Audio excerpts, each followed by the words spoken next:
Sedona Fire District's Governing Board meeting for June is now in session. Please rise for the Pledge of Allegiance. Hey, where'd it go? This way. We're creatures of habit. I pledge allegiance to the flag of the United States of America and to the republic for which it stands, one nation, under God, indivisible, with liberty and justice for all. Please remain standing for a moment of silence. Take a moment to remember the 9 police officers and 2 firefighters that have perished since our last board meeting.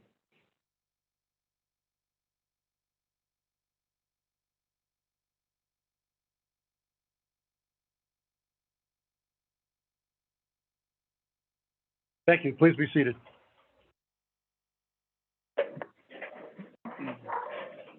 Okay, this has got to be the fullest house I've ever seen for a board meeting. So congratulations for everybody who's here, for everybody who's been promoted. Welcome to our board meeting, and a special night tonight. We're going to begin with some special presentations. And with that, Chief Mazulis will do some introductions and presentations. Chief Mazulis, when you're ready. All right. Good evening, everybody. This is a packed house, and a lot of familiar faces, a lot of faces that have gotten a lot taller and older since I've last seen them. I mean the kids. All the adults look the same. But no, this is an exciting board meeting for me. I don't think we've had this much of a change in leadership at Sedona Fire. It's been over 10 years, and those that came before us, you know, gave us some nuggets and taught us some lessons, and then we've carried those forward and developed our own ideas and strategies and ways we're going to do things. And then this is just another iteration of Sedona Fire, and it's exciting times. You know, we've got a couple very tenured battalion chiefs that are moving into the scary space called the office, and they're going to do good things for us there. And then we've got some young-ish captains that have done a great job for us, and they're going to be commanding our shifts. And then down the line, we've got some dedicated members to move into the spot of captain and engineer, and then we're going to recognize 3 of our new firefighters tonight. A lot of changes going on at Sedona Fire, and I'm just really excited for what the future holds. And everybody's mostly ready to hit the ground running. We got a few wings to mend, but then we'll be on the way. So going in order of the agenda, we'll call up current Battalion Chief Lakowski and Pinner.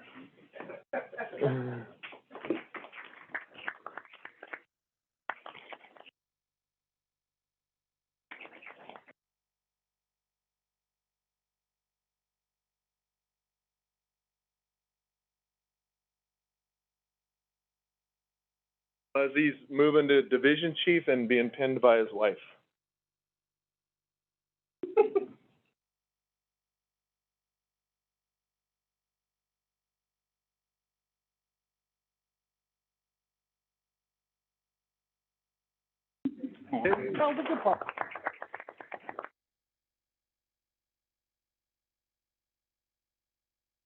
Right now, Battalion Chief Jordan Baker.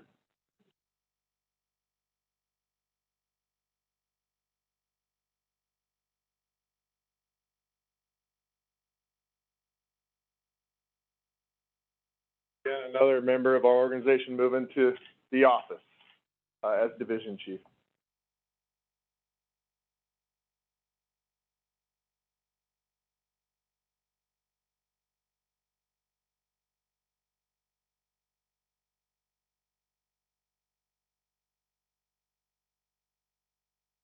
Deep breath.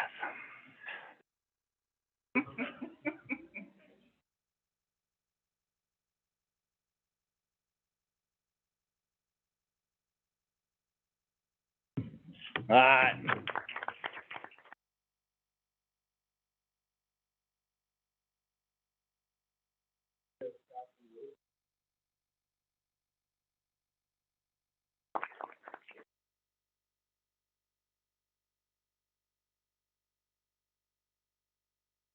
They couldn't figure it out, you know? I think one should hold the needle, I mean. A lot of meetings.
Hop in yet.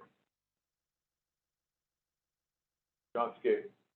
Oh, there he is. He's hiding over in the corner.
Make it fit.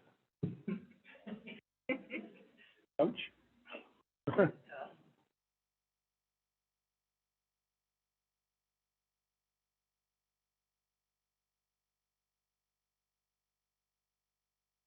Worst thing that could happen.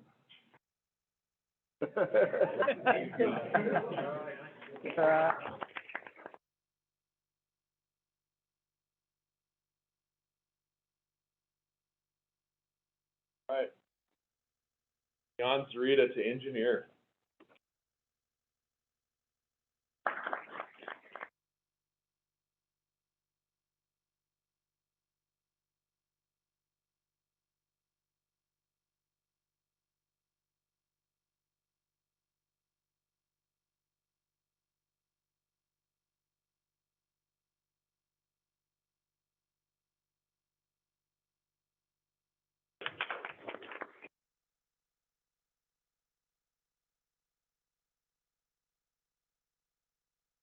I'm gonna park for a minute. Every one of these guys that just got pinned has made substantial contributions to Sedona Fire. And, you know, I've worked for some of them and with all of them. And again, I'm super excited. And I could belabor this with lots of stories, but we'll move on in the interest of time and the fact that our room is packed beyond capacity, right, Dory? Yeah. Overcrowded. All right, so, these three folks are new to our organization. They've hit the floor, and, they're getting trained up by our crews, and they will be our junior firefighters for another couple months. Last long. And, we're, like I said, we're changing as an organization. So, first I'd like to invite up Michael Hardy.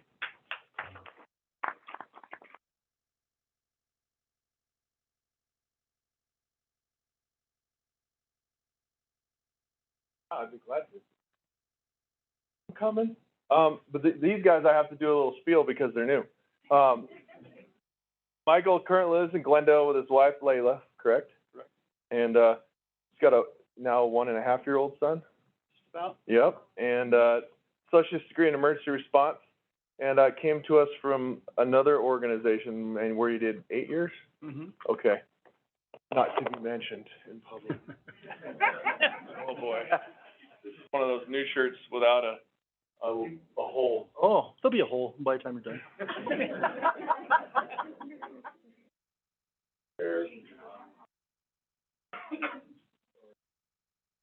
I was laughing at everybody having trouble with these, so I had to do it.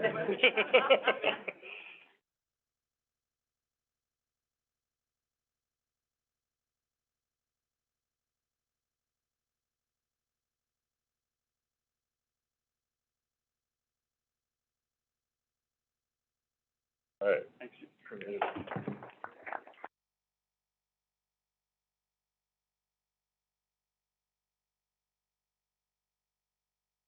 Now we have, Indiana Palmer.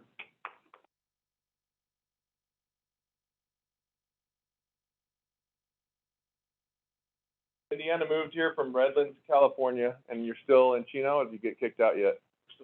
They don't like California over there.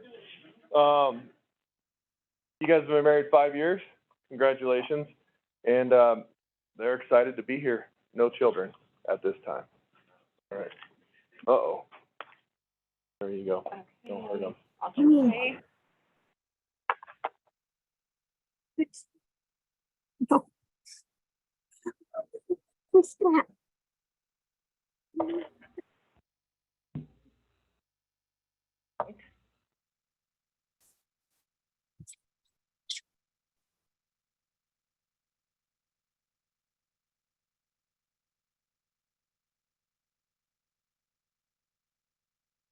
Now we have Terrence Soto. No relation. No relation. Quick story. Before he was hired here, he called about getting a ride along with our fire trucks. So a lot of new firefighters do that to see the district. And I had a bad connection. I was on the road, and I thought he said Chairman Soto, our board chair. And I was wondering, why is he calling me to request a ride along? And I said, just send me an email so I don't forget. And then he emailed me, and I was like, oh, Terrence Soto, not Sharon. And that same issue was reflected in my hearing exam this year. Currently lives in Flagstaff with his wife. Is your daughter? Your daughter? And you're due next month, or in a month and a half. August, Yeah, so our SFD family is growing. He's got a bachelor's degree in exercise science from NAU and fire credentials from Coconino Community College. And we welcome you as well. All right, stab away.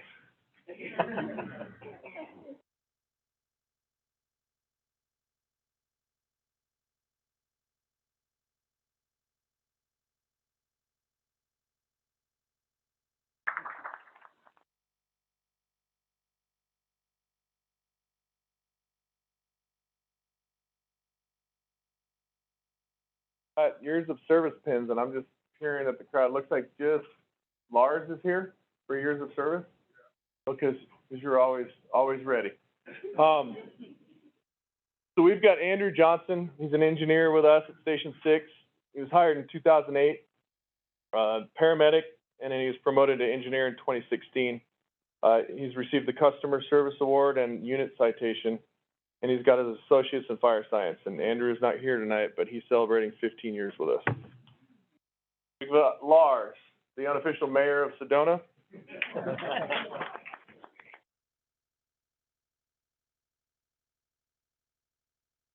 Lars joined us in 2008, started up in Jerome, and paramedic in 2019. He received the unit citation for Insomnia Canyon Rescue, Working Fire in the Village, the Lee Mountain Rescue, and Slide Fire Response.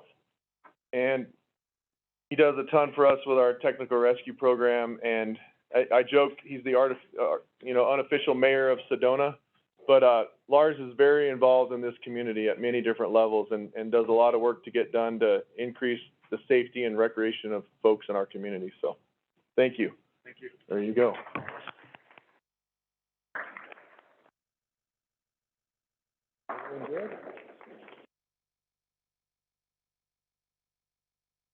Everything's good? That's it? Okay. Oh, I got one more about it. Just make sure everything's good. Well, I'll make a comment when you're done. Okay, yeah.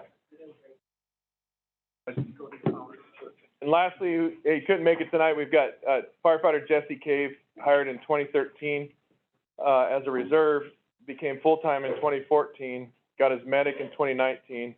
He's got multiple unit citations and associates in fire science from Glendale Community College, and he's celebrating 10 years of service. So thank you to Jesse.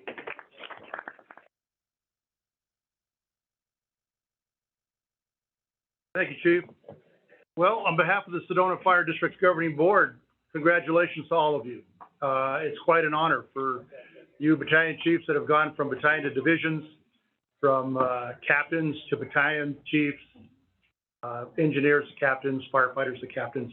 It is a sign of leadership, and it takes a little bit of time to get your feet on the ground, figure out what this job is all about, do as much as you can before you start moving up, so that when you do move up, you're making some pretty good informed decisions based on your experience. So congratulations to all of you. The members of the board up here have seen, well, for the last 10 years, almost 10 years, a lot of people come and go, a lot of people move up. Know that here up on the board, there's about 98 years of fire department experience between the board members up here. The two ladies on each side of me, they keep us pretty well grounded so we don't go off the deep end. So thank you guys for that. But experiences at all levels of this district. We look a lot to our chief. We just kind of oversee what he does. We see how he runs his district, and we look to see all the accolades that the members of this district create, accomplish, and then the benefactors, not only are them and their families, but the community of Sedona. So once again, to all of you and all of your families, congratulations, and we look forward to good and big things down the road.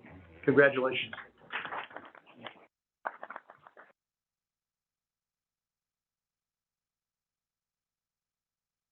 We're going to take about a 10-minute recess, reconvene at 4:30 so that you guys can take pictures and do what you need to do, because I really don't think you want to sit down through a budget process that we're going to cover this evening. So take as many pictures as you want, utilize the engines out on the bay, the flag, even some board members. Don't exclude us. We'll be happy to be in some pictures. Anyhow, congratulations and thank you very much for attending. All right.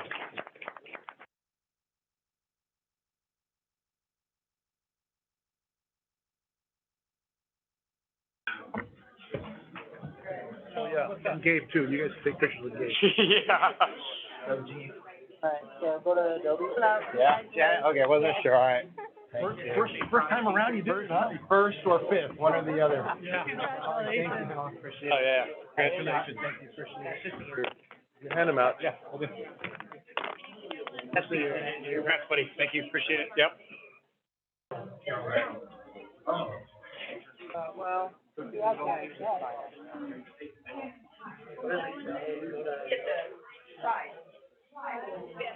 Cool. yeah, you made it from memory.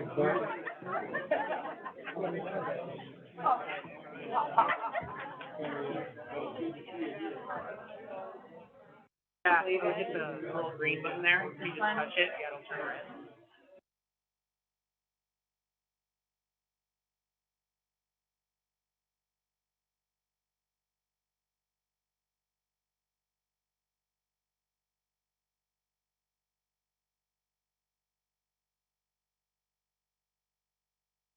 Now we're ready.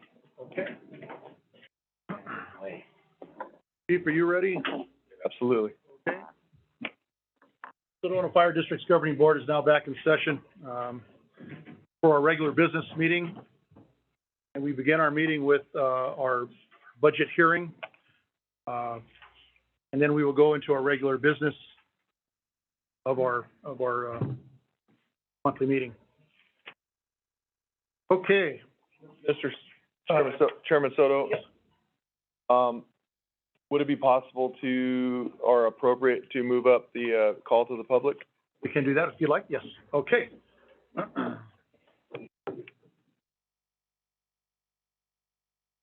We do have one request to speak. Okay, so, Chief, we have a call to the public forum, and we understand we have one speaker. Yes, sir. We have Ms. Jeanette Hovey from Air Methods Native Air, and she would like to do a 3-minute introduction for us. Okay.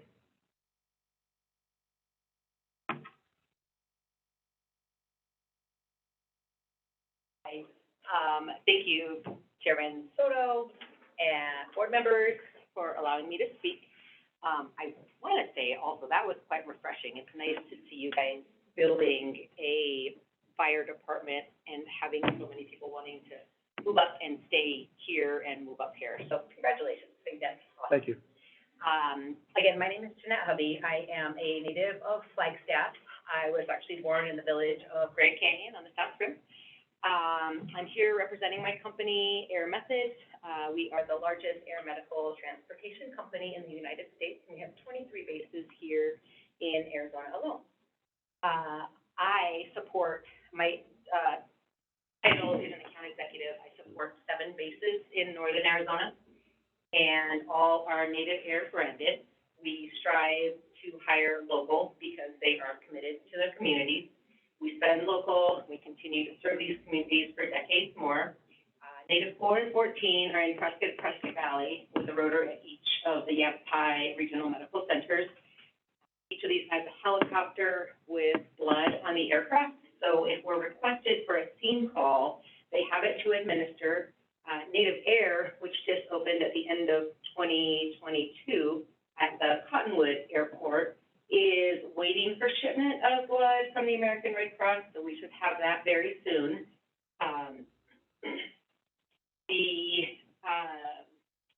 I also have one other aircraft, Native Air 22, and that's in Williams, Arizona, and that it's about a 4-month process to get blood, so that should happen towards the end of August.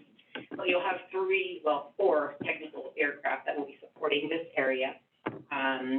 With our population continuing to grow, our interstates getting busier than ever, accidents continuing to happen, and medical emergencies that our first responders are called on, needing critical care continue to rise. Having basically an emergency department and helicopter providing this critical care saves lives. Smaller fire districts and EMS departments in these rural areas of Arizona depend on us to help fill the gap when time is of the essence. Ultimately, at the end of every 911 call, the person needing help. We have amazing nurses and paramedics on each aircraft ready to save lives. Our education is cutting edge. We now offer a SEND education program to the communities that we serve. After a transport, we have a CARES team with a patient advocate assigned to each patient who helps them with insurance and billing.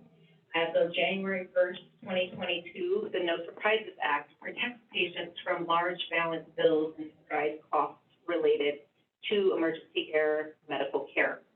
Air ambulances cannot surprise balance bill no matter who is transporting. So those huge bills are a thing of the past.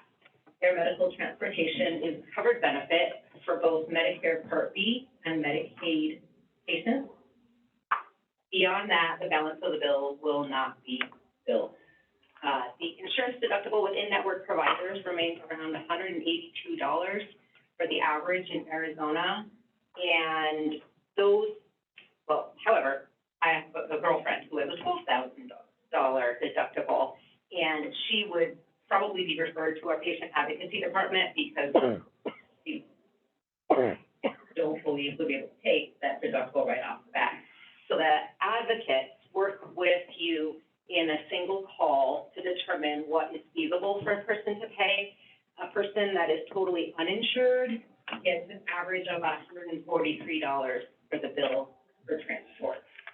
So I think that really is one of the most important topics that I like to bring to people's attention, because I do see the decline where families uses transport. And if the fire, ground crews, EMS are stating that they need to be transported, I certainly hope that they would go, because their lives depend on it, and we don't want to have that reciprocal dollar amount preventing them from taking that bite that could save their lives. I, as Native Air, am really happy to be in this community serving all of you. I basically support them, so they do all of the work, and they're amazing.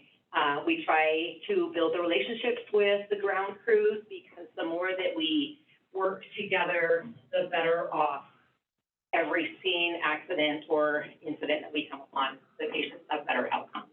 So thank you very much. I'm happy to be in this community. If you ever have any questions, you want some information on patient transport, we are always happy to provide you that feedback, and we look forward to long-standing relationships with Sedona Fire. Well, I do have a question. Now, you mentioned 4 ships. Is that what you have? 7 total, but 4 on this side of the interstate. Okay, and how large a region does that cover? I don't know if you mentioned that. So my new, it's very interesting, because my new base is, Native 22 in Williams, Native 83 in Cottonwood, and then I have a Native 18 in Show Low. Those 3 have a 75-mile radius right now with how far they will go, and it's just something that the corporate side decided to do until they ramp up their call volume. They're still learning the community and the areas. We get calls. I mean, I've had my Show Low Native 9 ship go all the way to Fort Defiance. The issue with some of those transports is you get up there and then there's no Jet A fuel. So it's difficult when they have to stop about 9 times depending on where they're going with transporting these patients. So there are different reasons as to, why some might get declined. But we're trying to work with different areas, and then our AirCom to ensure that each of the areas get the proper aircraft assigned to them. Got it. So that's responsible. Question? Yes, please. Just out of curiosity, of the aircraft that you provide, are they side-loaded or rear-loaded clamshell? All of mine are side-loaded, Okay. so most of my new ones are all Bell 407. Well, thank you very much. I appreciate you coming forward and giving us the introduction. Thank you. Great time. Have a great day. See you later.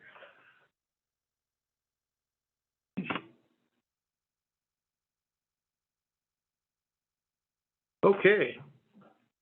Well, that brings us to our budget. And before we dive headfirst into the budget, Chief, would you like to give us a little intro on that, and then move it over to Gabe, or how would you want to work that? Briefly, as presented last month and explained, we've put countless hours, this microphone.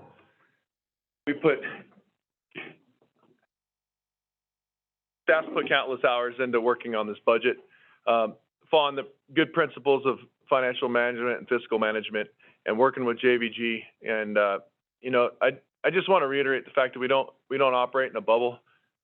While we have wants, wills, and desires organizationally, we weigh those opportunities against others in the state, not because we're comparing ourselves to others, but we want to. A piece of it is wanting to maintain industry standard and maintain a level of service that matches other communities in this state, and JVG helps us do that with their global view of the state, and I appreciate that. But it's my firm belief that the budget as presented is developed in such a way that it's going to maintain our fiscal responsibility and ensure that we are going to be able to continue with the projects that we've got not only ongoing, but in the queue. So thank you. Okay. Gabe? Thank you, Chief. Yes, Mr. Chair, members of the board, I think, echoing the chief there on the amount of time and energy that's gone in to get us to this point. We've been meeting on this budget since February, and a lot of, division managers and program heads probably started their budget work even before then. So kind of brief overview today. We are at the point of the public hearing. After the public hearing, we'll ask for adoption on the budget. Few highlights. Again, the budget before you proposes a tax rate increase to $2.70.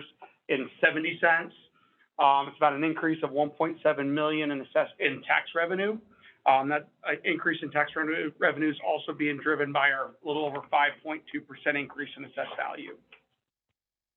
In addition, we're increasing our non-levy revenue by about 500,000. A lot of that is being driven by our wildland program, as well as our investment income that we've seen over this last year. I was telling Chief just before the meeting, like we already received 236,000 in interest income this year. So it's definitely one of the positives of where our financial position is, that we have the money set aside. But then two, the positive of the Fed rate increases, we're actually seeing some investment income on all that money that we have saved up. On the expenditure side, personnel reflects a 6.5% cost of living adjustment, as well as a step increase for all eligible staff. It reflects our increases in pension, healthcare, and workers' compensation. And ultimately, as everybody's gone through the budget, as Chief mentioned, we don't live in a bubble. Some programs were cut to address for, increases that we've seen due to inflationary costs. I'm happy to say we do have the station lease purchase paid off in this budget, so we do have a reduction in some of our other expenditures going forward. And then finally, our continued commitment to our fiscal responsibility, 1.4 million going to our capital reserve fund, and always kind of monitoring our end leave liability funding, just as well as just our general reserves, ensuring we keep adequate reserves on hand. So if and when the unexpected occurs, we're in a position to be able to react tactfully and accordingly, and not have to make drastic decisions. So with that, before the board and public hearing is a proposed fiscal year 2024 budget of $23,842,812 and a proposed tax rate of 270.30. With that, I'll be happy to answer any questions. Do we have any questions for Gabe? I had a couple of points I wanted to bring up, that there are throughout the budget versus the salary schedule a few wording that needs a correction, but no wording that would change the budget itself. So we could do that afterwards. If we don't have any other questions, I will like to say that it has been a long haul on this budget in particular. It's the highest budget that we've had, but it's a budget that is affected by a cost of living that no one expected would be that high, amongst other things such as workers' comp, cancer, various the pensions fees. So when you look at all that, you look at the package that we have before us, I think it is one of the tightest ones we've ever had. A lot of hard work by the staff went into that at all levels, and the result of that is a budget I think we could be proud of and promote. So, any other input from anybody else? Okay. With that, we get to the point of our meeting where we have a public budget hearing, and that is where we invite the public to voice their opinion of how they feel about the budget. There's a few ground rules we need to address. There's something that even though there may be one person or 100 people, the rules are the same. So at the opening of the public hearing for the proposed fiscal year 2024 budget, correct, right? 2024. Right. Always got to get that. Any individual making comments shall first give their name and address.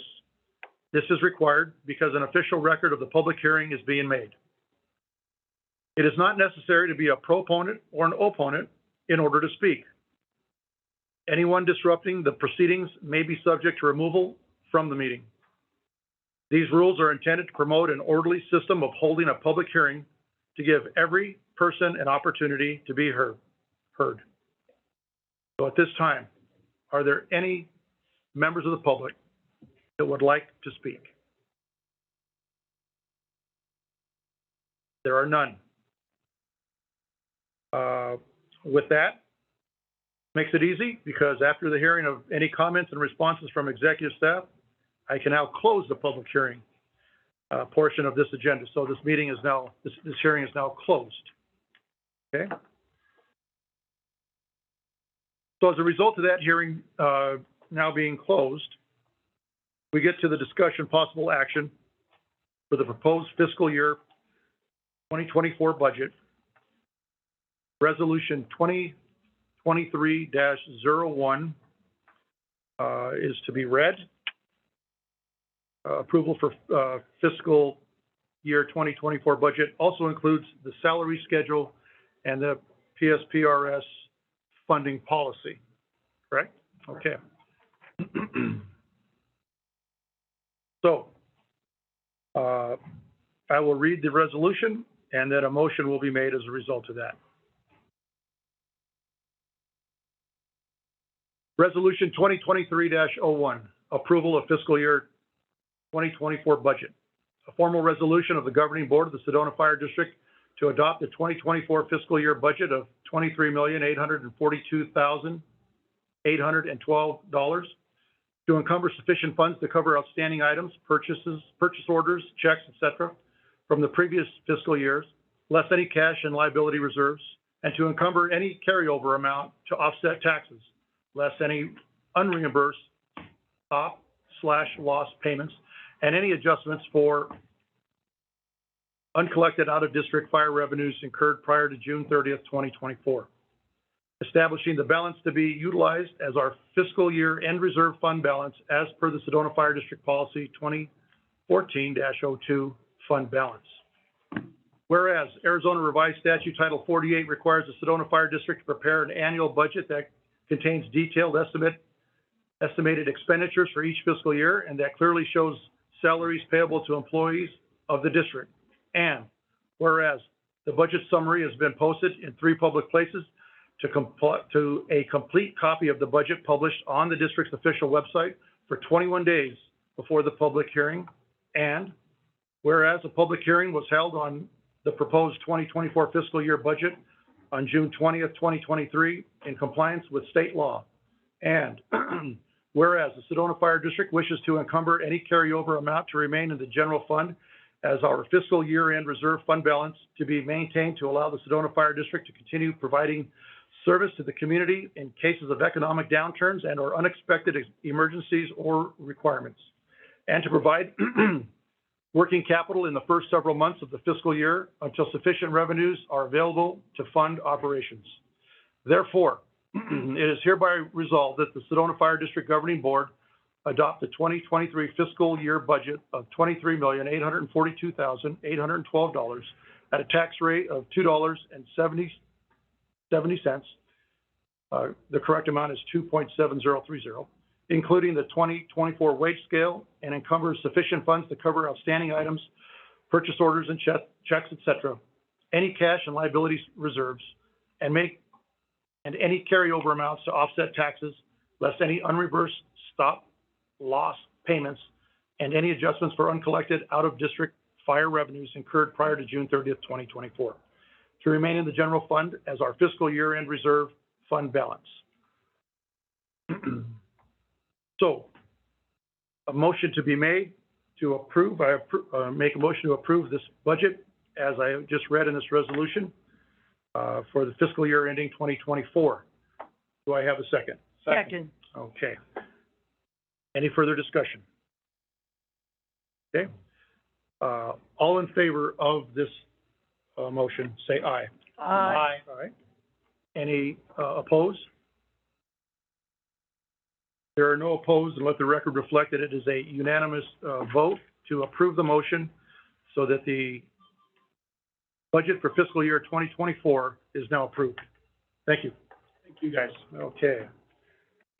Out of all of our work, that was the most important part, so. That was it. That was it. Okay. Well, that's solidified. Necessary for the record. All right. Thank you very much. Next item on the agenda.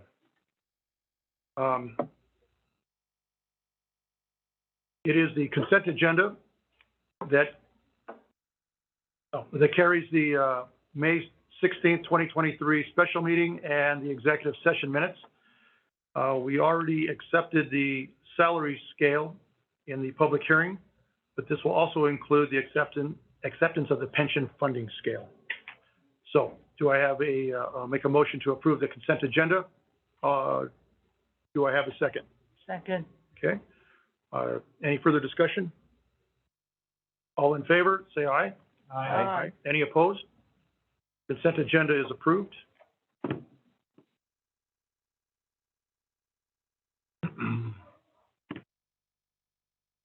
Okay. Next item on the agenda is financial reports and updates, and that is by Director of Finance, Gabe Boldra. All right, well, good evening, Mr. Chair, members of the board.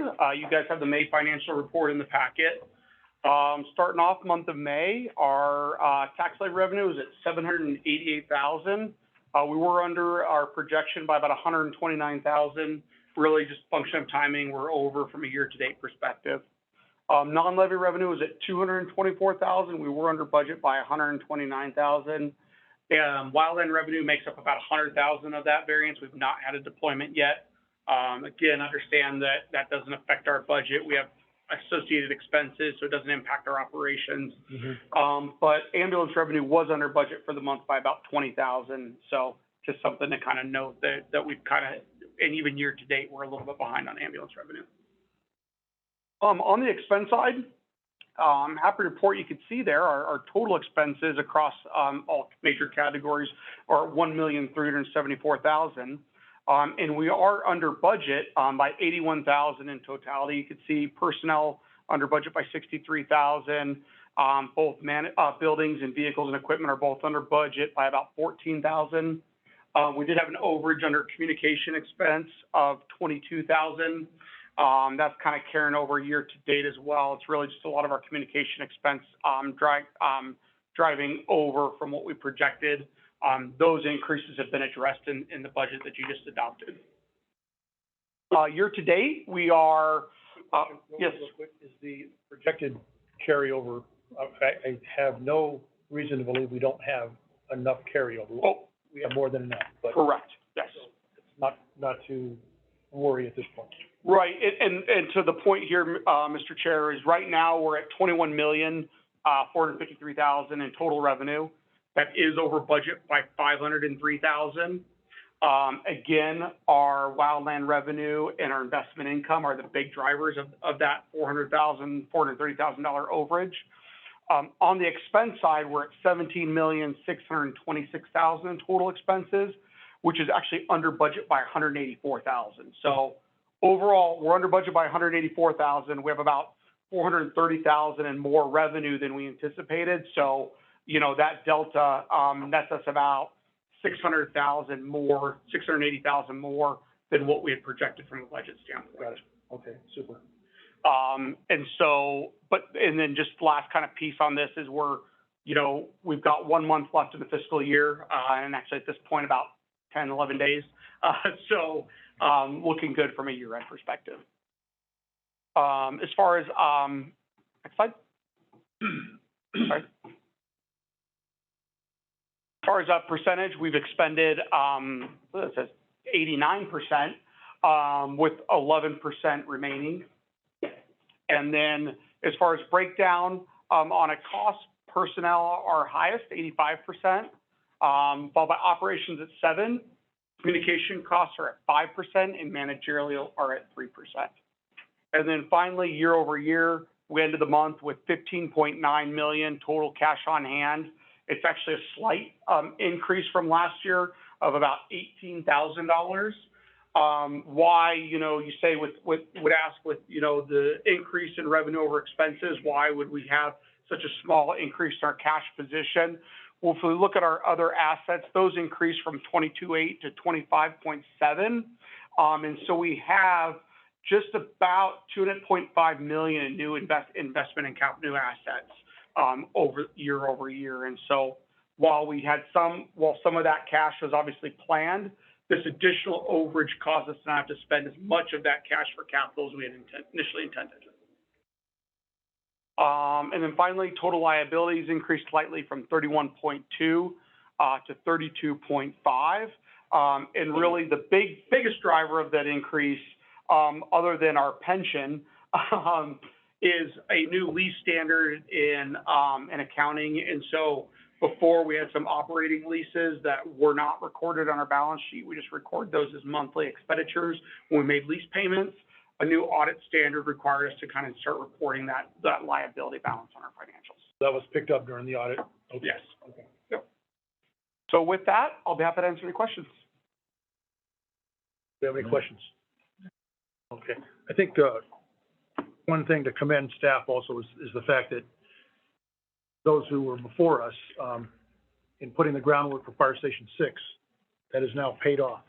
We no longer have that. We have those funds to reallocate, or I don't think they just disappear, but for reallocation, so into other things. So that's a nice bill not to have. Yep. So, okay, super. Okay, with that said, I'll go ahead and move to approve the May 2023 finance report as described. Do I have a second? Any further discussion? All in favor, say aye. Aye. Aye. Any opposed? Okay, the May 2023 finance report is approved. Thank you. Thank you. Next item on the agenda is staff items. Chief Azulis, what do you got for us? All right, we'll go down the roster, start with administrative services. Heidi. Right, so, talking all budget, and so our news and events, pictures from the annual award ceremony, and a good time was had by all. All reports say there was a great commemoration of the year and the hard efforts of everyone on the Sedona Fire team, and a chance to get together, and what a great day. And I did not get to participate, but I really enjoyed the slideshow that Kim put together, and seeing how fun it was for everyone. So payroll and benefits. It's busy season. You think summer and it's vacation time, but not for payroll and benefits. We've just finished open enrollment. So benefit selection, that's the easy button. Everybody filled it out online and clicked submit, and now she gets to code it all and put it all into the system and audit it and make sure that it hits correctly. All of the changes that you just approved in our fiscal year 24 budget, all of those things that impact payroll, the changes to the pension funding, the COLA increase, any changes to our benefits, all those increases and changes in rates have to be entered into the system. So she sits behind a spreadsheet and enters into the system. And so great amount of effort, a one-man show in there, and we really appreciate her effort. So we do everything we can to support her during this time. Is that Brando who's doing that? That is Branda Brothers, who just celebrated her 5-year anniversary back in April, and has earned commendations for her hard work and efforts in updating all of our systems. I wanted to take a moment, we kind of addressed it once before, but talking about our benefits program and how we joined the pool. So our Kairos pool for our health benefits, we switched providers to a different provider under the Kairos system.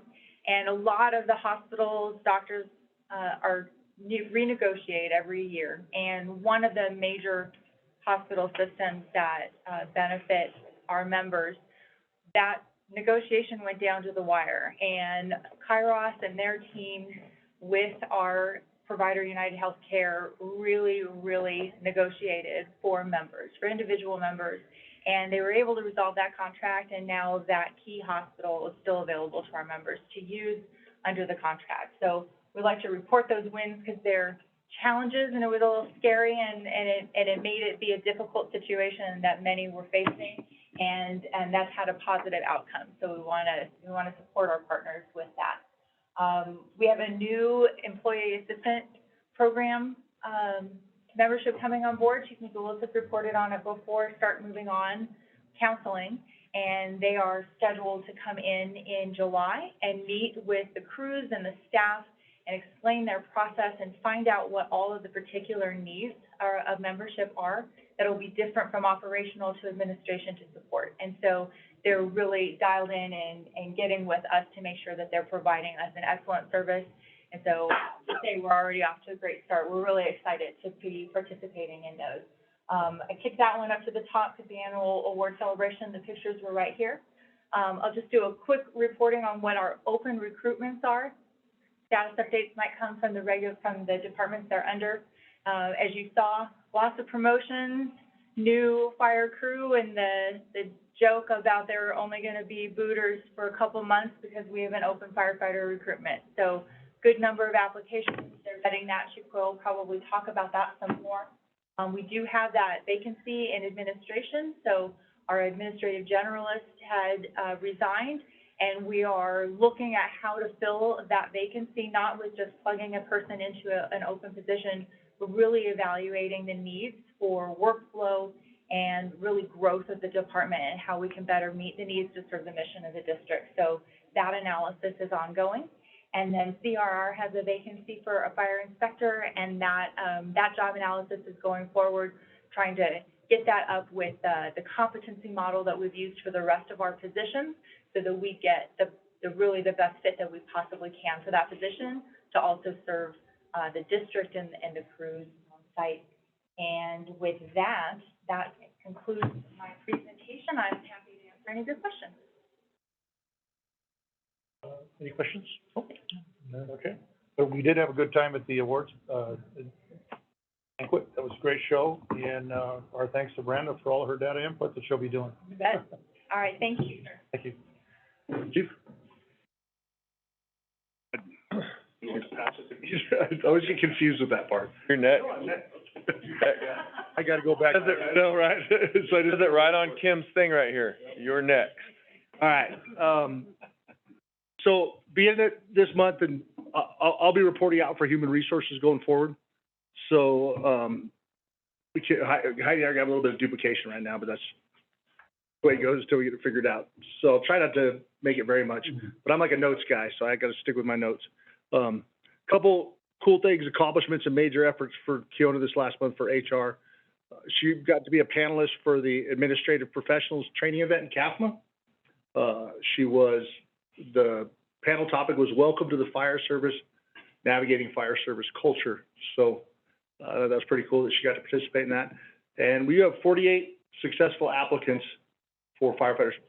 By successful, I mean that they have passed the NTN minimum requirements for mechanical, math, and reading. And Keona's sending out letters to all of them to have them submit their documentation by July 15th. Historically, we get about 60% of those individuals back, which is pretty dang good. If we land where we have in the past, we are doing better, knock on wood, than a lot of agencies. Well, I see the fire guys up here saying, what? But right in our current environment for a rural Arizona fire district to have 30 applicants moving forward, that's a win. And I know that's counterintuitive to what you've experienced in your careers, but across the state, like-sized districts getting 30, 40, 50 apps is huge. And literally everybody's hiring right now, from the largest agency in Arizona to the smallest. And Just based on the people we saw today and previously, with the personnel within this, fire district, what have you, that pool of 30, what have you, I suspect that you'll have just the quality, same quality. that's our new model. Our motto is quality over quantity. Chief, real quick, how long do you see that trend continuing for? Everybody's hiring. You know what? You just announced one of the topics for the Arizona Fire Chiefs Association meeting is we don't know. We've spent a lot of time talking about work-life balance and come to the fire service. We'll increase your rate of divorce, increase your rate of cancer, and increase your opportunities to lose sleep, and you'll probably get a pension. Come on board. And so and I joke, but it really is. It is. I just met with the Flagstaff Region Chiefs and the president of the Arizona Fire Chiefs Association last week in Flag. I met with the Prescott area chiefs and the Verde chiefs, and all over. It's the topic all over the state is what are we doing, you know, and how are we gonna? The old model doesn't work. All right, thank you. Yeah, one more thing I'll add to that is that one thing about the emergence of AI in lots of different areas is there's certain jobs that either can be assisted by AI and reduce the number of people, or it can be replaced by AI. And I do wonder what that does for the fire service, because obviously the AI is not going to replace people showing up at your house and take care of you when you're sick. But, you know, how's it going to change the pool of applicants? How's it going to change? I don't know. It's the same thing for trades, I imagine, because I don't think they figured out a way to build your site-built custom home yet, but you never know. Anyhow, as stated, working with CRR to finalize the fire inspector JD, and I'd say, I don't know, we're about 90% of the way there. We just need to get the position-specific competencies. So remember, we have the 5 competencies that everyone with the Sedona Fire District, and then we have position-specific ones. And the way that works is they send out a list of the 57, for those who remember the chief study, the Lominger competencies, and then you pick the top 5 and the bottom 5, and you specifically have the people that be people that interact with this position. And then that's all compiled, and then we have a meeting, and we go over and select for that final 5. And I believe once we get that done, everything else is in place for us to be able to announce. Correct, Yeah. we should be able to announce probably early next week. So, almost there. 2 retirements this last month, the fire inspector Eric Walters, and then Captain Angel Morales. So some of the contributors to part of what we saw up here today. The major initiatives next week or next month for HR include the testing and the announcement for the fire inspector for CRR, firefighter recruitment applications and credentialing verification, which is starting immediately. It'll go through the 20th of July, so right about the time of our next meeting. And then beginning the week of July 30th will actually be the firefighter assessment center. So next board meeting should be able to tell you how many people we still have moving through in the process. For the one after that, we should tell you how many we got through the assessment center. So it is progress. I will say that Keona also attended the SHRM, which before I started HR stuff, everybody say SHRM. I'm like, yeah, so it's the Society of Human Resources Management. Yeah, right. It says if you're in the biz, everybody calls it SHRM. And what was cool though is that she got invited to participate in a critical incident workshop that was used to develop questions and scenarios for their certification exam. And so she had some interesting things that they thought were worthwhile to share. Put it that way. Moving on to GIS. So a lot of what's been taking up Spinelli's time is working with Josh Claunch and with Brian Espio about the deployment of the first arriving dashboards. So they've got the demos, had a couple meetings, which it was a good reminder for me. There's certain things that I should stay away from, even though I'm invited to a meeting. And Matt and I had a conversation about that because I said, I know you invited me, but looking at this meeting, it's not ready to say what should go on the screen yet. It's all the stuff in the background. So I'm like, you have clear intent. I'm going to back up and not participate in your meeting because I will probably slow things down at this stage. So, and he, frankly, he's nice about it, but he did not argue with me. So that's moving forward. Yes, sir. So the first arriving, it's going to flip some of the board meeting on its head because a lot of the report out data that we deliver to you monthly will just aggregate and live in real time around the stations, and it'll be accessible. And so response times, calls, different things, and on and on and on. There's going to be a lot of products on there that'll really, you know, you could, hey, I want to know today what response times are, and it'll populate. And so there'll be one in this room because we know there needs to be one in this room. And yeah, it's so when if you look at like how to make scenario planning the most effective as a component of strategic planning, near real-time or real-time data that is the raw data that everybody sees. So you may aggregate the data and make inferences off of it, but you allow everyone to see the raw data. And what it does is they say there's lies, damn lies, and statistics, right? So if I want to take that data and present it in such a way that makes it favorable and only presents you that and not the raw data, I could be being disingenuous, or I could be doing a poor job of my statistics. And so if you allow everybody to have access to the raw data, then they see what needs to be improved. Lots of the improvement takes place behind the scenes, or those ideas come up from the floor that are much better than any ideas that Ed and I can think of, over a coffee in the morning. So I'm very excited about it, frankly. And yeah, Josh has been Josh has too, but Matt has been a huge part of making sure that's moving forward. A couple other cool things. So doing some blasting in Uptown. This little ops, little Spinelli, and a little bit. I won't talk about the blasting part because that's probably CR. This covers everybody's wheelhouse.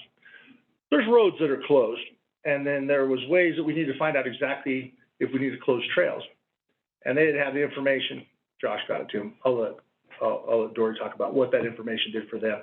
But then on the operational response side of it, what it is, we ended up starting this morning, staged an ambulance up at Station 5. So there's a water tender, an ambulance, and an engine up there right now. Crew of 4, tight in the quarters, but they stopped talking to them this morning about it, and it's working good because there is known delays to get past there, to get past Owenby Way, so the last roundabout north end of the switchbacks. And it was interesting because, so what was known is that there's going to be delays getting through the construction. But as we were talking about it, and with the battalion chiefs as well, what drove the decision to put extra staffing up there was the unknown of how traffic was going to be queued. And if that queue was going to come all the way back into the roundabouts where you weren't able to get, fortunately, again, knock on wood, but I drove through there about 1 o'clock just to see, and you can get all the way up to the pedestrian light in Uptown pretty easily. So we'll see. So hopefully people are just turning around, listening to the don't queue up, and yeah, we'll see. But there is personnel up there, and Josh helped us with, or Matt helped us with, I don't want to keep calling you Josh. Evac zones, updated the evac zones with some information. So that's something we worked on the city. That was a big effort. And then I think one of the cooler things maybe was your field trip down to dispatch with Josh, actually Josh this time, and Chief Lukowski, to go in there and watch their workflows and see how they're doing things to make sure that we're, work as planned is actually, work is being achieved, and so they understood how we could support those efforts. Going forward next month, dashboards and then iPads for the analysts, the installation of hardware, and then make sure all the mapping stuff's on. Those are probably gonna be the two main things. And I continue to work on deployment of a web app that I have one that I have to review to help us get the lat and longs right. So we're part of this. Part of the components first arriving, make sure that we get actual lat and longs for all the calls. So right now we get is trailheads on any calls that occur off the road. I won't try to explain to you why, because I don't think it really matters. But anyways, once we get the lat and long data, it's now a field that the captains have to enter. And so then once all this is set up, it will auto-populate. So not just to the trailhead, but where the incidents are occurring. That can inform decisions on things. If all of a sudden there's a concentration of things, I'd say that like airport loop on the west-facing aspect in the afternoon, if it's above 100, we'll probably see a concentration of calls there. And other things may not be as intuitive. And then also we see like, why is that? And then it just causes us to look into it a little bit further. But that level of granularity is going to be useful when it comes to our ability to do that. And then also Speller's going to work on his on his drone license, so he gets Part 107 for public safety. So when he's doing some of this mapping stuff, he's also legal to operate it. All right, so telecom update, also helping with the first arriving dashboard, and then maintenance tickets, but one of the main issues that Bob et al. Is dealing with right now is one of the microwave links is down on South Airport, and the company that built it is is no longer in business, and you know, the regular telecom stuff. So expects the replacement parts to be here within 6 weeks, and he's continuing to work with Juniper to resolve the issue with the wrong parts on the, so it was about last month, yeah, about the DC switches that came with AC power supplies. Yeah, they don't work so well. But the Canadians came out, so that was good. The Canadians have come out, yep. And then, thanks to Chief Cochran on our new APX radios have the ability to have over-the-air programming. And I think I told you last month, so we're gonna roll out the new SCBAs, but basically the gain was turned down too far on the radio setup. And so you couldn't turn it up enough that we felt comfortable with the volume that was coming out of your headset. They elected to delay the deployment of the new SCBAs until they get that resolved. So through that process, learn how to do the over-the-air programming. And it seems like, based on what they've got this time, that once we get this done and get people familiar with it, then if there's a frequency change by the Forest Service or something else, we used to kind of have to gather all those up because it was time consuming and costly, frankly, to go reprogram. So you'd be delayed on certain things because you wait until something real critical happened, then you flash the radios with all the new lineups. But with this, you can do it over the air, and then it just starts beeping at you. You turn it off, the screen turns green, and it says updating, and then you have the new thing in there. And yeah, for those of you who ever got something like just even a bad code plug in there with the Welch on a radio, then you got to take all the radios back in. I was like, man, that's some good technology there. I didn't believe it till I had to do mine. I was like, no way. And Bob did some stuff, and then my radio beeped, and he's over here in West Sedona. I'm over here, and then it was all fixed. It was pretty cool. Technology. Yeah, a couple other things talk about is, there's been a ongoing incident where crews have been called to the same address over and over again. We're working to get help there. Lots of other stuff going on behind the scenes, but through this whole process, the part that I want to highlight as far as my operations update is that to a person, everyone was focused on what was in the best interest of the patient. And there's a lot of opportunities when you go someplace almost every night at midnight and 3 o'clock in the morning, and you know it isn't necessarily quote unquote what you signed up for, and you know there's a system in place that if someone used it, would get the help you need without having you be impacted. For people to maintain their customer-centric focus day in and day out through that, and then when you ask for information about it, you don't get gripes, but you get actually substantive, well-balanced information that helps you help solve the problem. Well, this has been going on 6 months, I guess, like this. It was just not a surprise, but just a real reinforcement of the character and the values and the judgment that everybody and you know the information came from all ranks, because that's what I asked for, that they all demonstrated. So I just thought that was worth sharing with the board, because it's got those kind of things. Fires are cool, but it's those ones that maybe aren't so much what you signed up for that test you as far as making sure that you're on point. And so far, everybody's been on point. And then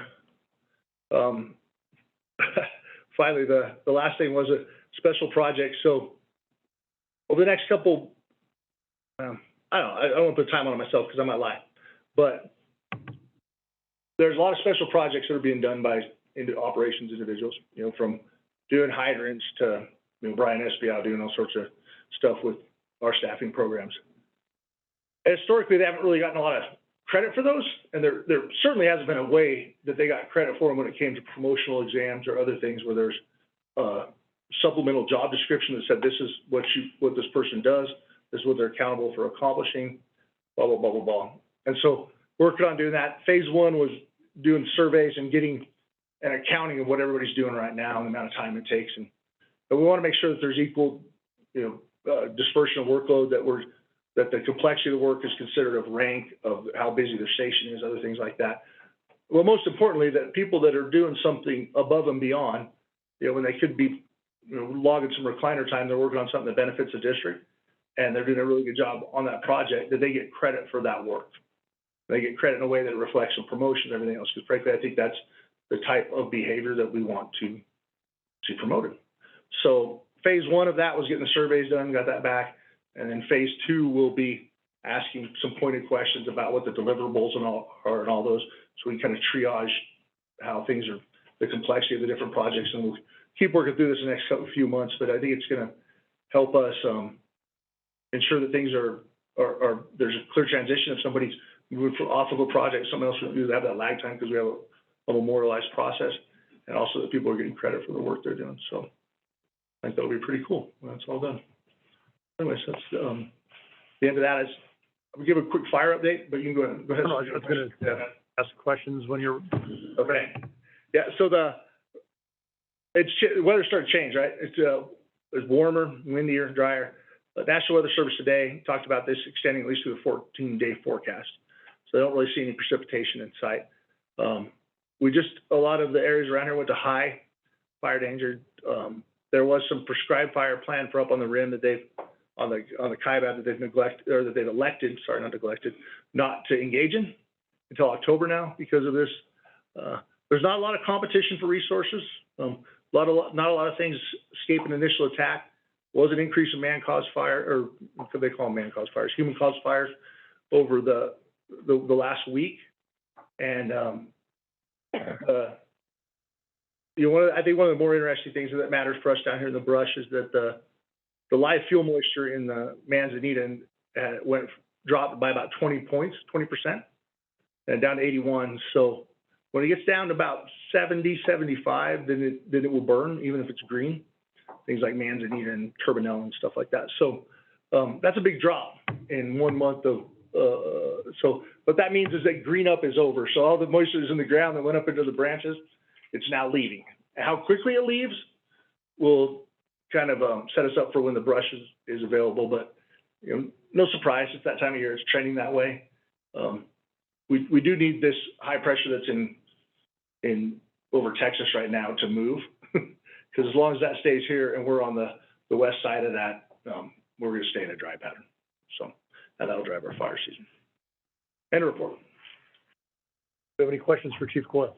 I have one question, and it goes back to your discussion about the lat longs and getting that information. And I'm curious how what is it? I mean, that's you're getting that at dispatch? Or how Yeah, you bet.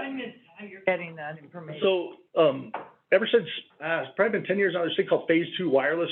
There's this initiative that phones, well, US phones, give the coordinates when you call 911. It used to be they had to triangulate it between towers and it was really rough, but now it actually gives you the coordinates. So, but our CAD system doesn't use what's called point level addressing, it uses spanning. So if you lived on a street that was from 0 to 100, like, 10, Main Street, and then 20 Main Street, it would see 50 Main Street as just being halfway down the street. It wouldn't know exactly where 50 Main Street was. So that's how so what we did is created basically fake addresses to manipulate that system off of the highways for the trailheads.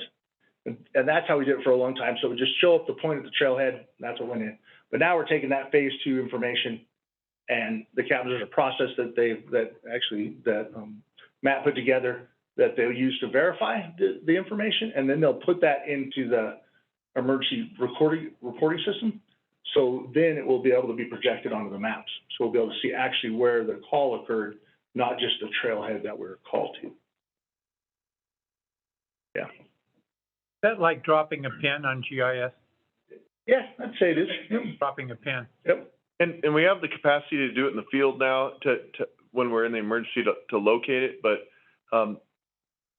the frequency of requests from media and the public about, where's what happening? I'm like, well, right now we get soldiers past trailhead, but, to Chief Coyle's point, this will better help us identify, here's a spot, here's the spot where everybody's breaking, anecdotally, we know some of those spots, but this will help us trend in real time and adjust resources and better prepare. And who knows what it could mean. There could be a trail that's a hot spot that was never a problem, and then we get a major monsoon flow and it floods out part of the trail, creating a hazard, and then in real time see 5 calls to that area over a month, we might say, hey, something's changed, and it'll help us in real time adjust potentially, you know, how we're handling things. Another comment with something that you mentioned, about employees, going the extra mile. There was a book several years ago talking about catching them doing something right, catching them doing something right. And, which is a good, approach to, managing anything, whether it be a restaurant employee or a firefighter, is being observant. They may have gone the extra mile, but on that day-to-day, hour-to-hour, what have you, they do things they just amaze you doing something right. That's a great point. I think it's something like 24-1. If you're giving somebody good information and bad information, that they won't feel disparaged by the bad information. It's a high ratio. I certainly don't meet that with any part of my life, I don't think, but working on it. I've got just one last point. That is, you know, I'm seeing a trend here, and it's a trend that is kind of neat to see. And it's, Heidi mentioned it with her staff and the things that they're doing as a result of spinoffs of other things, and they're kind of taking the bull by the horns and doing work. In your staff, you know, with HR being recognized by an outside agency to come on down and be part of this involved with their scenarios. We've got some quality people in this district, high quality people, and it's imperative that we recognize them for that, whether it's through a certificate of appreciation or a certificate of acknowledgement, take them out to lunch type of thing. And I'm sure Community Risk Reduction also has staff that is of the same level. So I think it'd be a good move, and this is not giving direction because it's the chief's report, but it's something that we ought to look at, is how do we bring it out from within to our members to officially recognize them for a job well done? In the works. Works, okay, so Got some. how do I know, huh? I have an evil planner over there in the corner that.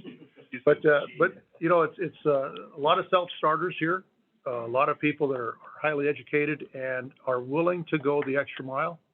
And I'm seeing that with every, you know, bureau head, and it's good to see. It's a good feeling. Yeah, Chairman, so if I could, autonomy, relatedness, and purpose. That's what pretty much every human needs to feel satisfied at their job. And purpose, we're pretty good on purpose, right? I mean, we have a mission that saves people's lives. That's pretty good. But relatedness, I think there's work. If you don't understand why what you're doing contributes to being able to achieve that purpose, right? There's a component as a leader that we need to work on relatedness. But autonomy, you know, I wish he wasn't here. I feel bad talking about him. But so Spinelli over the weekend, he sent some information about the city had a request, and then to Dory and I, and I say, yeah, whatever you can do to help him out. And so he went, and it was about Backville Beyond Road, about how narrow Backville Beyond Road was, and they were looking for some grant money, and had some questions. And their questions were narrowly scoped based on what they thought the problem was. And so after Josh did his GIS stuff, Matt, why don't you call him Josh? I have no idea. After Matt did his GIS stuff, he went out and talked to the crews at Station 6, and they found, you know, the most scary thing is when we're going near those culverts is the roads, yes, the road's narrow, but it's at 10 feet in some areas, and people are walking along that roadway, and we're trying to get by them in the engine. And he put that in the report. And then he asked me, hey, you want to put this up? Oh, man, you did it. That looks great. It's, you know, approved. Send it to the city. And I would have answered their question, and then I would have gotten busy with other things, and I wouldn't have done it that well. And at least in this instance, I'm sure I wouldn't have. And I wouldn't have asked that other question. And, you know, and after Matt did that, making sure that he had the opportunity to present his work to the city, to me was just, it's what right looks like, because he was the one that did that. So that, to me, that was that autonomy part of it, right? And I'm certainly doing more of a terrible job than the one good example I'm giving you, but it's a recent good example, so I thought I'd capitalize on it. And yeah, it gives somebody an opportunity to to do something, and it helped them out, and it provided a better product. I think we haven't even begun to tap into Josh's, Don't even, I think there's we got a true gem there that we're just, like all the other gems here, we're just waiting for an occasion to let them shine, so. Sure. So the question about lat long, so we have data that we care about calls and incidents that we keep in ESO software, our database. And I get the lat long and details that can be mapped in something completely different. So in order to have a captain spend hopefully less than a minute checking lat long and getting that into this system saves me hours later. And the whole point of that is to be able to answer questions like the city posed. Like, what's going on down there? What can we do about it? Our response time's slower because of the road. If I can clean things up like that, it lets me actually do the analysis that you've hired me to do. So it's, it might be easy to look good in this context, but it's really selfish, and I'm trying to save myself a headache later. Good for you. But I would also say on the flip side, though, I mean, he just mentioned that recognizing a process that was inefficient within our organization, and when approaching our captains or battalion chiefs and taking 2 seconds to explain the why, 99.9% of the time the guy's like, oh, we didn't know that. Yeah, of course we'll change it. You know, and that's kind of happening across the organization right now. Is we're kind of where we're landing with a lot of things is really taking a step back and why do we do it this way? And that nobody's untouched by that right now. And it's just, you know, you get, things get polluted at times, and to take the opportunity to look at holistically what we're doing across the board, like I would have never connected the dots he connected for us. We're creating 4 more hours of work for him for what would require our captains to do each of them, you know, maybe 10 times a month, and it would take them less than 10 minutes, and we could reduce his workload by 4 hours and produce a better product. And we're looking at stuff like that across the district, so it's kind of fun. All right. Thank you, Chief. Chief, who's next? Dory. Right, so, just our regular monthly update, Kirk, again, has been knocking it out of the park. He's been our one-man team, one-man show in the inspections realm for quite some time now. So all the inspections and the majority of the code consultations that you see, Kirk has done in the past month. So, 1 home ignition zone assessment, 12 code consultations, 50 site inspections, and that ranges from preliminary code, like field review to make sure that people are actually getting prepared to put sprinklers in and meeting the WUI, down to final certificate of occupancy inspections for new tenant improvements, tenant occupancies, and even new buildings. 28 plan review, so myself, Kirk, and John Davis is back on contract helping us, trying to get the backlog of plans caught back up, because that is a never-ending scenario, especially for not only us, but the entire Verde Valley and most building and fire department officials in general. Maybe Chief Coyle's mic might be better. Yeah. Good luck. Thanks.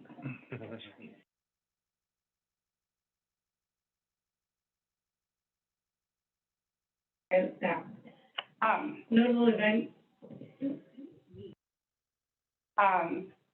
Kirk completed his International Code Council Fire Inspector 2 certification, which is one of the many certifications required to be part of the community risk reduction section. It's by far one of the hardest tests that I ever took, and he had the same sentiment. So he's holding off on the next one for a little bit to let his brain reset, but he is not just rocking it out in the field and in the office, but also really took the bull by the horns. He's only been in community risk reduction for going on 2 years now. He started just before I did.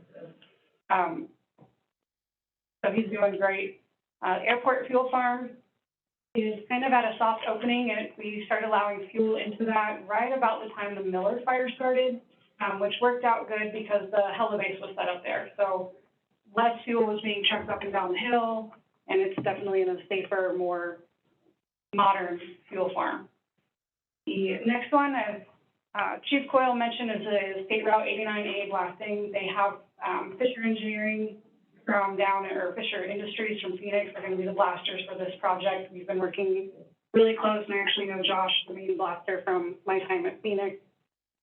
They will be preloading the holes the night before and leaving security on, and then the morning after, they will be, conducting the blast. And where are they blasting at? So the blast site is on the west side of 89A, right across from the Stone therapy on the rocks. I know where it's at, I just don't know the numbers like this. But it is a pretty large blast, and the thing to be comforted about is they are deep bore charge holes, so rock flies should be at a minimum, but they are gonna have, as discussed, 89A closed for that 12 to 24 hours to make sure that everything gets taken care of in the roadways, but there is an emergency contingency plan. Like I said, we have beefed up staffing north of the site to make sure anybody can go in there. I'll be on site for that, starting at about 6 a.m. the day of the shoot, and then afterwards. It's a question with regard to the blasting, perhaps you know, or what have you. It used to be that when blasting occurred, that there's radio silence. Is that still, because I didn't see any signage.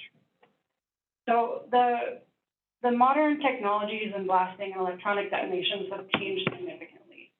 There are still some older technologies in which radio silence would need to be maintained, right down to even our radios, two-way radios on site. That's not the case with the majority of the blasts anymore. They will have drones in the air for the flight.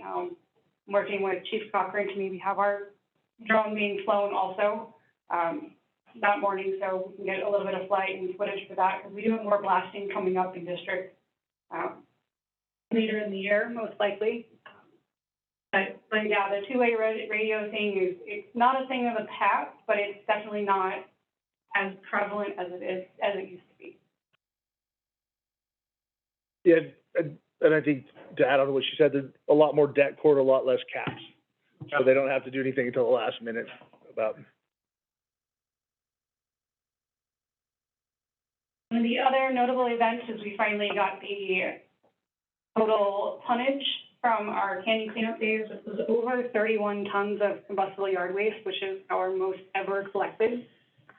So great job to firefighter Paul Chabot, who's kind of been the legwork on this for many years.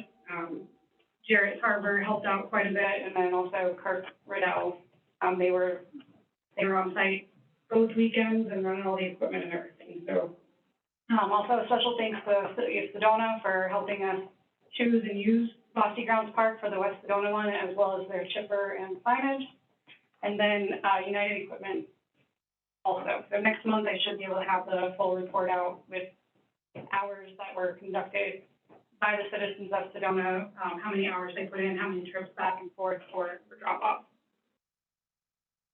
This month's safety message actually aligns in with the firefighter safety stand down topic, which is lithium-ion batteries. So every year or every day, we're seeing more and more lithium-ion battery fires, whether it's in personal devices, everything that's in here, cell phones, tablets, microphone batteries, they're all lithium-ion.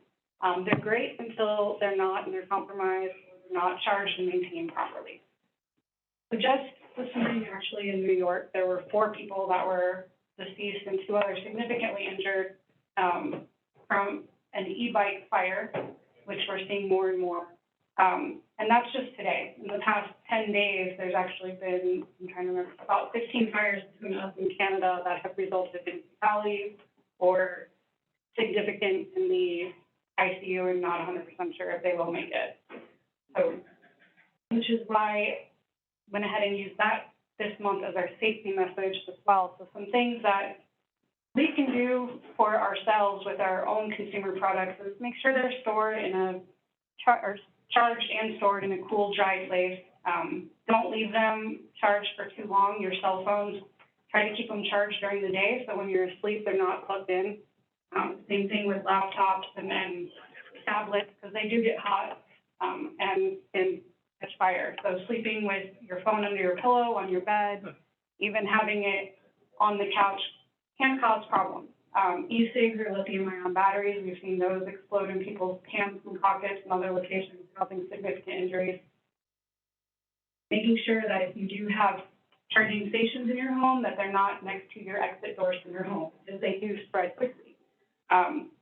The stored energy, thermal runaway, lithium-ion batteries, for the most part, are lithium-ion batteries. They come in cells that are usually about pinky size or smaller, and then the bigger they get, it's just more bundles of those lithium-ion batteries. So in our cars even, we see the Canyon fires about a month ago when we had the Tesla fire up north. It took us 70,000 gallons of water. A lot more than a Ferrari does. A lot more than a Ferrari, yeah. But, That was last night. yeah, a rental Ferrari is now a melted item. But Art piece. charging EVs at your home, making sure it's done by a licensed electrician. And again, just making sure that they're all in good condition. So, if you need to throw them away, try not, I know we're all bad about it, try not to throw them away in your garbage. A lot of the home office stores, even construction or hardware stores, will have battery drop-offs that you can take them to so that they're properly disposed of. All right, questions? That is all that. I just hope that, in the future, that the electric vehicles, be they bicycles or vehicles, have lithium batteries along with magnesium wheels. A good fire. That'll make a good combination. Mm-hmm. Any other questions for, Chief Booth? Thank you. Good report. Chief Mazulis, I think it's your. All right, I'm gonna give for now, my last operational support report. So fleet, beating the drum, Mike has just really been focusing on preventative maintenance and cycling trucks through. Through the work with Dory, she's upgrading our Knox box system, which is the super secret key that you have to have special access to. And it's a well-controlled system, and it increases safety and security for our community and our staff. Many moons ago, everybody that was a volunteer or whatever got the key to the city, if you will. And in our modern age, that's not an appropriate way to manage access to our residences and districts. So Mike's been really working on it as he gets a truck in for preventative maintenance. He's getting the updated boxes installed. And so that's ongoing. As far as all the apparati that you have approved over the last few months, they're still out in the ether. We did get notification, I think I said last month, October, we'll have a pre-build meeting for the engines. So we'll start talking about building them. And I was just educated to the fact that now there's a brewing battle with Cummins, because the Penske moving trucks and a lot of those fleet trucks need Cummins motors. And so now the fire manufacturers are fighting to get Cummins motors. So I can't make this stuff up. I don't know what's next. They're pushing the fire engines back to get the other engines. Correct. And there, it's a whole, I just learned about it, and I haven't dug into it too much, but of course it's a new thing. And then EMS activities and updates. I invested a lot of district time and energy into a retool, if you will, with NAH, and really reaching out and working with their interim CEO and staff to communicate the message of, support for a partnership and getting back to where we were half a decade ago with the services provided in this community. And I was feeling pretty good. And then he went and got put on administrative leave, and it was terminated. So ground zero once again. Their cath lab's been dark. It is up this week. They hired some new staff. They're not fully staffed, but I'm hoping we're going to continue to head in the right direction. But there's some frustrations. And, when Jeanette called me the other day to ask to speak to the board, I said, of course, you're a member of the public and come and speak. And I wasn't sure what the content of her speech was, but it was just, they're a new aircraft company to our region, and the other aircraft company in the region is affiliated with NAH. And so, competition breeds excellence and improvement of service. And so we'll see. Other than that, our crews just continue to do a bang-up job, continue to have some pretty complex EMS calls, and are doing a great job. And now with training, now Division Chief Baker, he's not so good at waiting on things, and so he started working with Training Officer Duran, and last month, one of our key initiatives is to really ramp up. For years, we've put out a monthly, hey, captains, this is what we're going to train on this month as it relates to the fire world, the structural fire world, what hose we're going to pull, how we're going to manage ladders, air pack drills, things like that. And one of the desires that we had discussed and Jordan went out with Mike Duran and implemented last month is the old chief with a stopwatch trick, where you don't just tell the captains go out and train with your guys. Okay, training's showing up to train with your guys. And that's important. Chief Cole and I have put in a lot of time restructuring those division positions to best advantage. And, you know, I think I mentioned this last month. Jordan's the hammer and Buzz is the hug. And, you know, Jordan's focusing on really, you know, you saw tonight, we've got a bunch of new folks in new positions, and we want to ensure that they know that the support's there. And because it's easy to get busy and, oh, we'll train tomorrow, and then tomorrow becomes next month, and then you lose that edge. And then Buzz is really going to help us with not only that, but some of our long-term opportunities regionally and just organizationally and philosophically on how we're going to fine-tune what and how we do things to make sure that in 10 years, when we have another shift in command and leadership, we have what we had tonight and a group of people that's available to do it.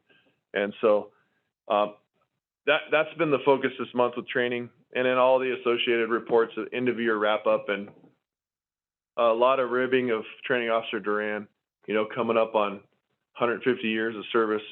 And I joke, but he's had a plan with his wife for quite a few years and what retirement looks like. And I'm really excited for him, and he's up on top of the hill and he's getting ready to walk down to the finish line. So 30 plus years of service, but we're excited. We will celebrate when he gets to that point. That's what I have for operational support. If there aren't any questions, I'll move on. And we have two new division chiefs, correct? Correct. Chief of EMS. We haven't landed on a cute acronym. Kim has come up with a couple. She's good for that, and they're safe for work. And so we're working on it. And so we had both of them submit for the training position specifically, and they're both tenured, qualified folks. So not a lot of interest in ops support. Understandably, I didn't sell it well. And it's not the cool stuff, you know, a lot of the times. So Chief Cole and I had an idea of how it was supposed to look, and then we asked them to present what right looks like from their point of view. And once they both presented, they wrote a college quality paper and a fantastic presentation. Both of them presented, and it flipped Chief Cole and I on our head, because they identified the needs that we thought we had, and then identified 15 more, each of them, that we didn't realize we needed. And so, but both of them were uniquely suited to fit that role in very different ways, but both were ways that are needed to progress this organization, in our opinion. So we said, shoot. And we asked them, well, here's the pile of stuff that needs to get done. Some of it's cool, some of it's not. And you guys divide and conquer. If not, we'll be bosses and figure it out. Once again, they met for breakfast and presented to us a package that, in my opinion, will move our organization forward, is appropriate for our organization, and we will gain efficiencies and be better for it. So to define them specifically, give us a little more time, but they do have assigned tasks. Page 1 of your budget is as close as we've gotten so far. So it has which subordinate budgets they're responsible for. and has the, Yeah, so, I don't mean to be aloof. We know what they're doing and they have marching orders. But one thing we did commit is we're not inflexible. If we find that something will work better with a tweak, we're not afraid to do it. Because, yes, ma'am. Go ahead. No, because I have a high level of confidence in both of them, and they're not afraid to let us know, hey, this isn't working like this. But they will not do that without offering a solution. So from my perspective, and I hear everything you said, but being the organizational person, I've heard now twice from you how excited you were with the ideas they brought forward and what they wanted to do, and it would be really helpful if we could hear that. Okay, we'll deliver that. And it was purposeful. They settle on July 8th. They haven't even taken a seat yet. And so we wanted to get them seated and then get the parade ready. And I'm not saying it has to be instantaneous, but it just would help me, particularly because I'm seeing this variety of potential configurations, and I think that's great. I love the innovation. I love the autonomy you're giving them in terms of defining what they're doing. But it would be great to hear a little more meat on that. Understood. And I liken it to a casino, and we went out and spun about 8 roulette wheels, and they're just going and going, and then the balls are starting to drop into place now. Now I'm nervous. No, not gambling, but it's things are starting to, the stuff that needs to get done requires people, and we are making extensive progress on that stuff getting assigned and allocated, and I'm excited to talk more about it as we progress over the next couple of months and get our feet under us. Chief Mazulis, if I may. Please. So Helen, I think this will make you feel better. We evaluated the organizational needs, and then we conducted a functional analysis, and then we assessed the current roles and responsibilities of the position.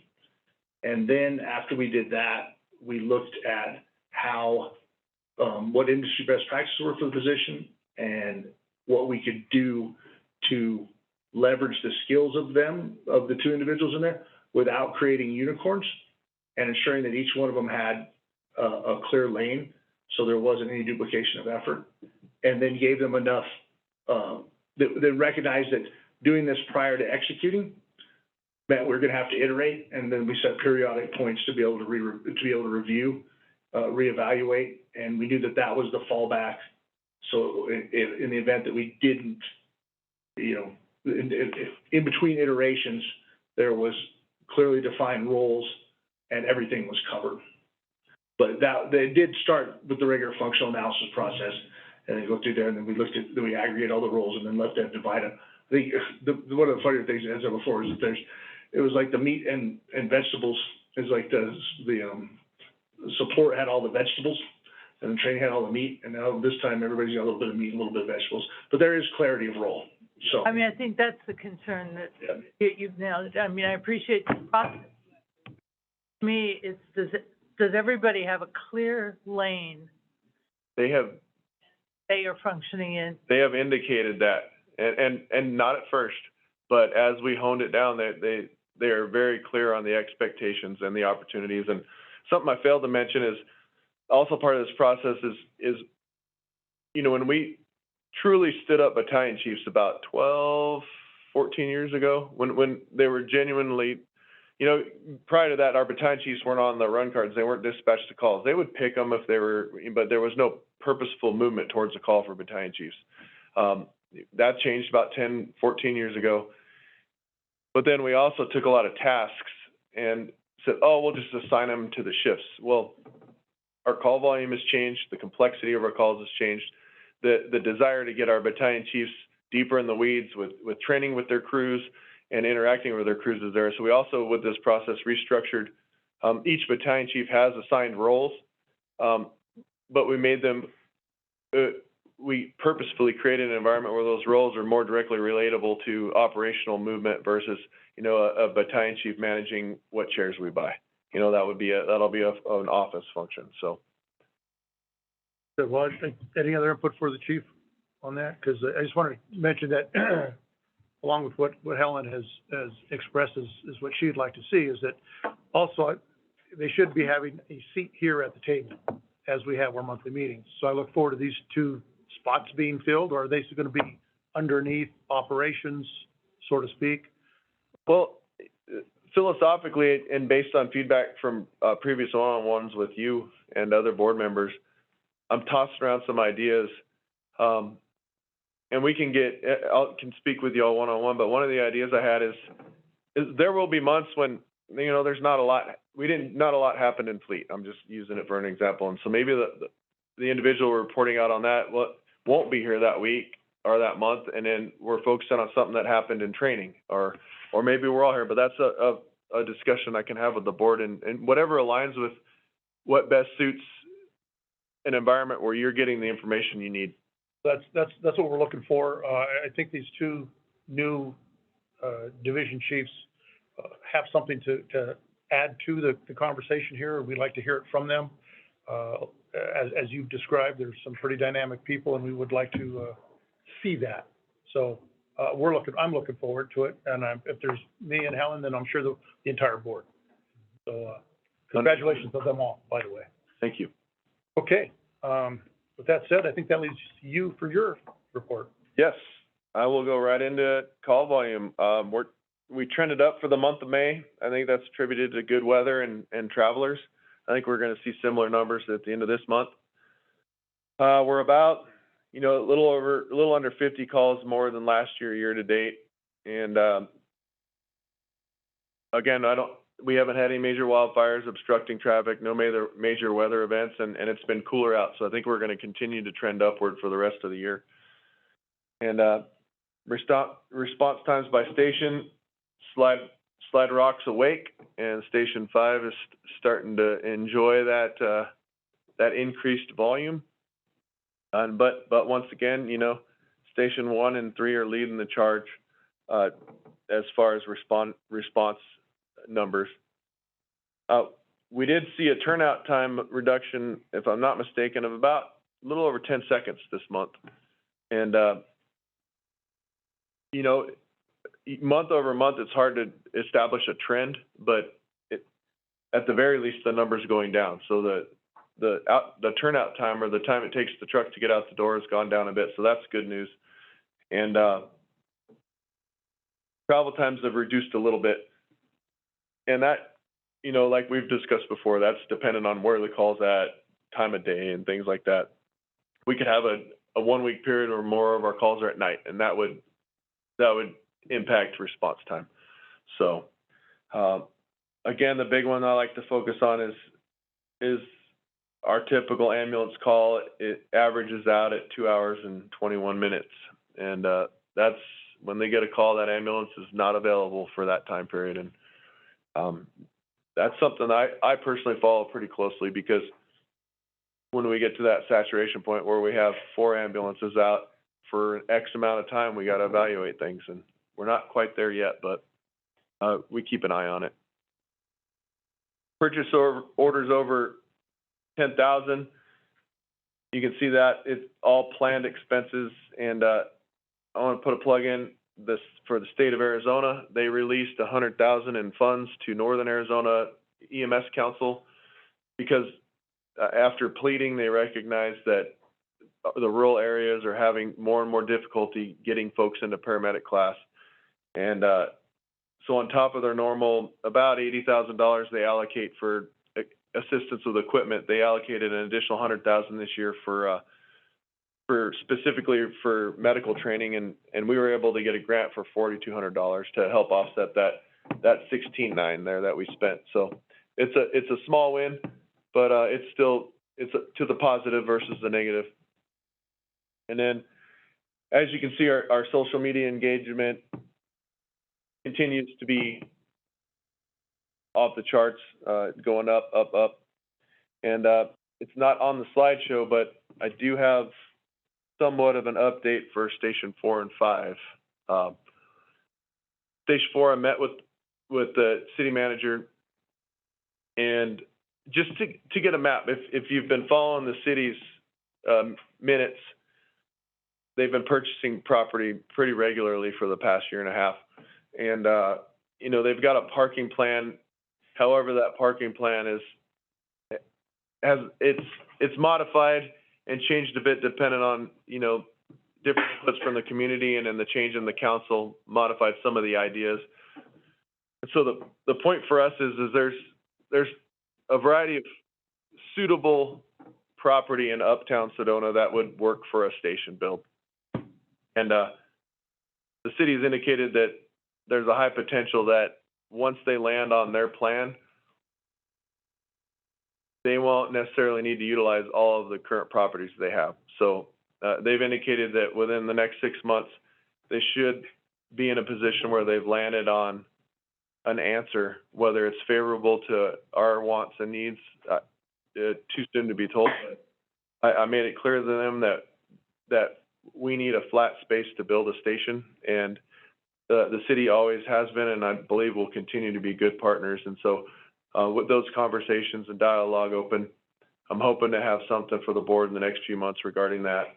The construction company that did some work on our existing lot is doing some overlay work at the different potential properties to see feasibility. But just them looking at the Google Maps, they said those lots look great. And I'm still working on the property owner to the west of Station 4, and he's warming up, but we'll see. Oh, I don't mean we're any closer to him selling. He's just warming up to me. So, and then Station 5, I met with, right after last month's board meeting, I met with, a couple weeks afterwards, I met with the Director of Operations for State Parks. And we walked Slide Rock with the Slide Rock Parks Director. And he was very supportive of us getting moving on a station up there. And there were a couple of hangups, nothing to do with us. It has to do with the park system and some ADOT access. So my next steps are to engage ADOT and get the real story, because it's this big mystery. Oh, ADOT, you know, the process of improving the ingress egress to 89A and where would be appropriate is the perceived hangup right now to moving forward. And the park indicated that they're not as interested anymore in this shared service station and more interested in, yeah, if we can help you guys help us, great. They indicated some small wants, that the spot where the station would be ideal, they have a little 2-car garage they use for welding and maintenance of their facility equipment. And they said most likely if we chose that spot, we'd have to assist them in building a little garage off to the side to do maintenance. And I didn't think that would be prohibitive, especially if we can get access to their sewage and water. So things are moving, but nothing final to report. But I'm encouraged by the interactions, and I hope to have more in the coming months on what's happening. Good news. And lastly, I've been asked by a couple members of the public that I engage with, you know, they're excited about they've been involved in the district in some capacity for a long time. And, you know, they had asked me the other day, well, how are we going to pay for this? I said, well, our board's been diligent in saving money for these opportunities. And interest rates are outrageous, you know, and they were drilling me. How are you going to do? I said, listen, we've got a contract with a finance company that has their ear on the rail. And but when the time comes to do this construction, we will make the best decisions financially for the district and the community, but we're prepared to make it happen. So that's what I have for the update on that. And I joked earlier about the Canadians were here. Bob has done a ton of work engaging with the companies to come out and really do a good map of our system. And as long as the stuff they spec out comes with the right power cords, we'll be continuing to move forward. All right.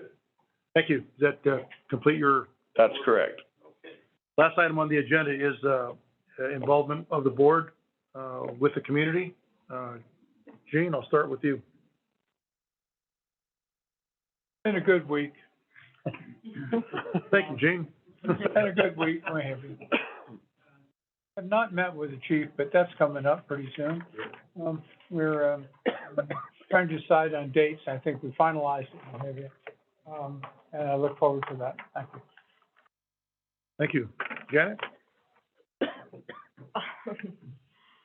I have, just been doing the usual, and, I think I have a meeting coming up too. Tuesday.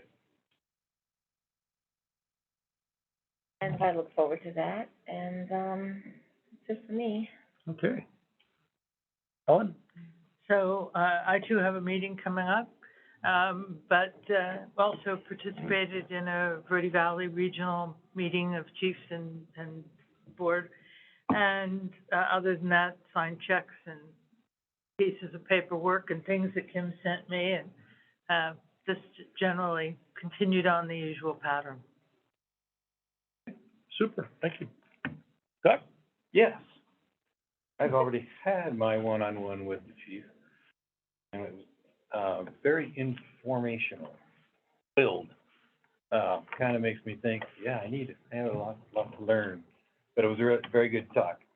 And, another thing, kind of in contact with another, community nonprofit who would like to use the fire station as their area for a fundraiser.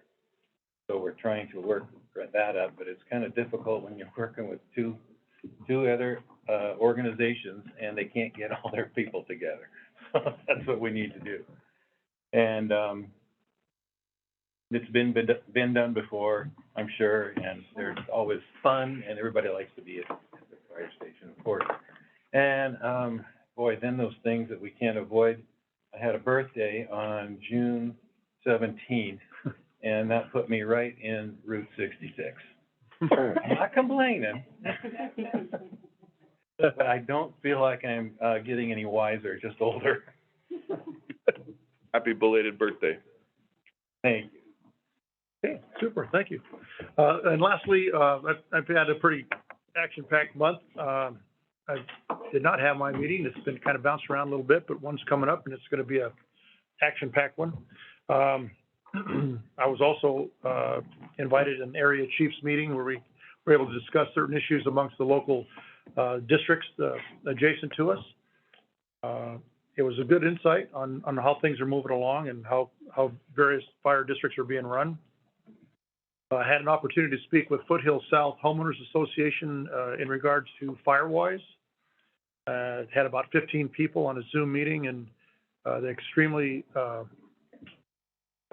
inquisitive as far as what the program is, how it fits into their subdivision, and what it's going to take to move forward with that.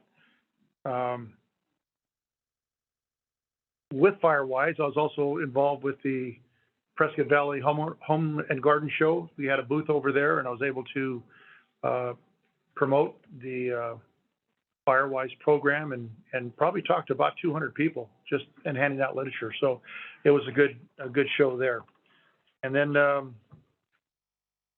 last but not least, I'm just looking forward to the new chiefs coming on board, the new budget taking effect, and next month's meeting already. So with that said, unless there are any other inputs to the meeting, our meeting is adjourned. Can you get a link? Dave, you want me to, I'm gonna rifle through this, changes real quick.